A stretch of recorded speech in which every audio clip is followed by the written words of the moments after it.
It's not about the money. It's about sending the message. Everything works. Before Lawerence Sullivan would opt for Joker-inspired tattoos all over his face. It's not about money. It's about sending a message. Before the real-life Joker was booked by the police twice during the summer of 2017, and his mugshot would go viral. Not waving a gun around at vehicles. There's no proof of me waving a gun around at nobody. I had a knife. I did not have a gun on me at that time. Before the Joker gang would challenge the Boom gang to a celebrity boxing match to decide who's the better Joker imposter. And you ain't no motherfucking Joker, man.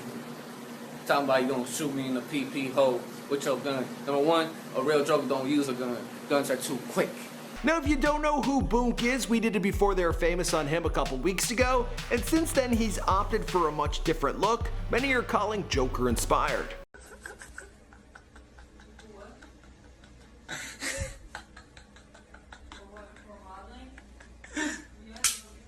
At the time of this recording, there's a whole lot of online hype between the two dudes who actually crossed paths in the real world when they were both locked up in a Florida prison. Now, I just recently had a phone call with Joker 305, aka White Joker, aka the real life Joker, aka Lawerence Patrick Sullivan, and he filled me in on everything. The horrific events that inspired him to get his face tatted, his lifelong obsession with the Joker, and his future plans. So let's get into it.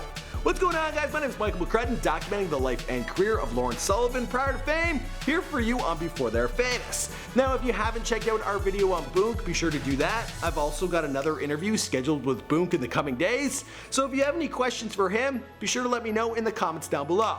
Or better yet, send them to my Instagram or Twitter, because there's just a lot of comments. That'll be good. Alright, here we go.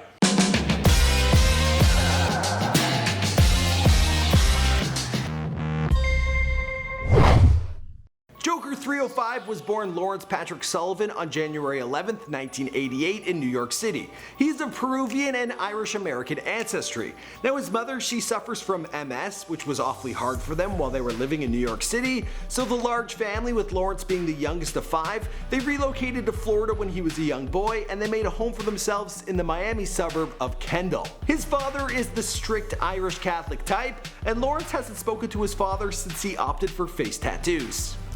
My father was a drinker and a fiend. Young Lawerence was first introduced to the Joker through Jack Nicholson's portrayal in the 1991 film Batman.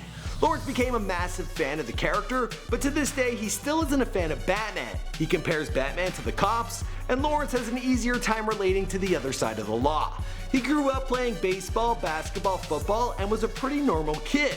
Then when The Dark Knight dropped in 2004, Lawerence became enamored with Heath Ledger's performance. I'm gonna make this pencil disappear. It's gone. As for Jared Leto's portrayal, well, Lawerence, he didn't knock it, but it wasn't his fave. I think everyone will agree with that. In his later 20s, Lawerence took an interest in MMA and began training on the daily. He actually worked himself into pretty remarkable shape. He dropped out of school in the 8th grade and turned to selling drugs to bring in some money. He did, however, have one legal occupation for a short period of time, earning himself a paycheck of $9 an hour. Can you guess what it was? Any guesses? Yeah. That's not Lawerence, but he had the same job. He was a sign guy on the side of the road, promoting Massage Envy, a Dade County massage parlor. The kicker is, for this job, well, they had him dress up wearing a mask and a purple suit. Talk about foreshadowing.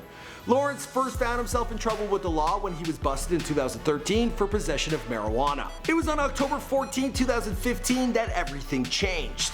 His best friend was murdered, being shot 20 times. Although his friend was involved in drugs, it was a relationship with a woman which resulted in his brutal murder. As Lawerence was trying to deal with this at home, his girlfriend, who was pregnant, went behind his back and had an abortion. Later, in a fit of rage, she attacked Lawerence with a machete, resulting in scars on his hands and his arms. Well, you look nervous. Is it the scars? You wanna know how I got them? Going through all this darkness, Lawerence was inspired to change not only his image, but his outlook on life. His first face tattoos were the cross and tear under his eyes. Now, teardrop, you know, that tattoo, it signifies the one who's wearing it has either killed someone, or has lost someone, or was made someone's bitch while in prison. I'm gonna go out on a ledge here and say that it's a tribute to his friend to his murder, right?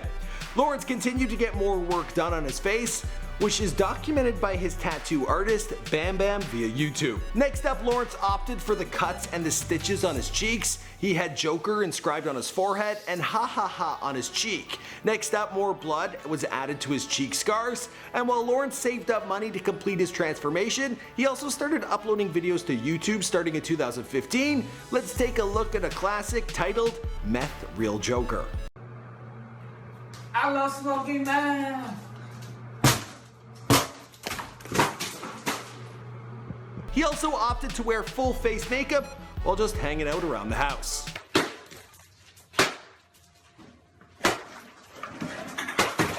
Later he would add a bat symbol with a sword through it on his forehead, and when people started to call him out for ripping off rapper Stitch's style, Lawerence decided to blacken out his eyes. He'd add white to his face and then dye his hair green.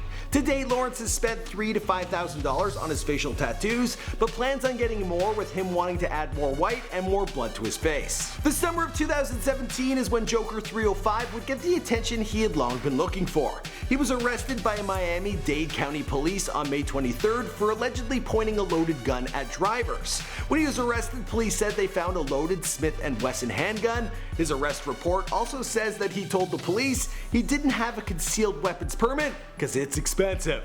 He was charged with one felony count of carrying a concealed firearm. During his time behind bars, he said that he was treated differently than all the other inmates. He stated, "I was treated like a celebrity inside. I was on the psych floor because I take medication." His mother was interviewed by CBS Miami, who stated he's a good kid, he has a lot of tattoos, but he's a nice kid with some problems. He is mentally disabled and is handicapped. Whoa. His sister also appeared on the local news. He's a very good-hearted person, you know, he doesn't, look for any problems. But no one could argue he looks like a problem. Then Lawerence was arrested again 8 days later. Cops responded to a complaint for loitering and spotted Lawerence smoking what appeared to be a joint at a Miami apartment complex. He attempted to hide his weed but got busted for possession of marijuana. His arrest resulted in his mugshot being posted by the likes of Times, TMZ, CBS, News Junkie, Daily Mail, World Star Hip Hop, and even had T.I. comment on his Instagram page. While locked up, it was there that Joker 305 stated that he first crossed paths with Boonk, who had been arrested for the first time after he robbed the Dunkin' Donuts. Police say the man in this video here broke into a Miami Dunkin' Donuts, but it wasn't money he was after. No.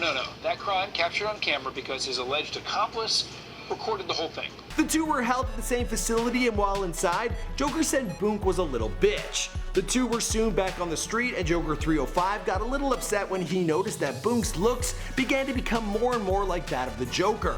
Joker 305 feels like he's getting ripped off. Not only has he challenged Boonk to a fight, he's also made multiple videos calling him out. Despite this beef, Lawerence has big plans for the future. Not only is he a tattoo model, but he's also working on his rap career. Check out this banger he recently dropped. Shit, but a trick.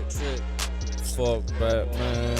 Fuck Batman. Now links to all his social media accounts are down below. As for the rest of the story, well, that's pretty much it because this is Before They're Famous. Now I do have an upcoming interview with Boonk, guys, and I'm looking for questions to ask him, so send those to me on Instagram or Twitter. Also be sure to browse around, hit subscribe if you like this video. You might like the one I made on Stitches. See you guys in another video. Boom!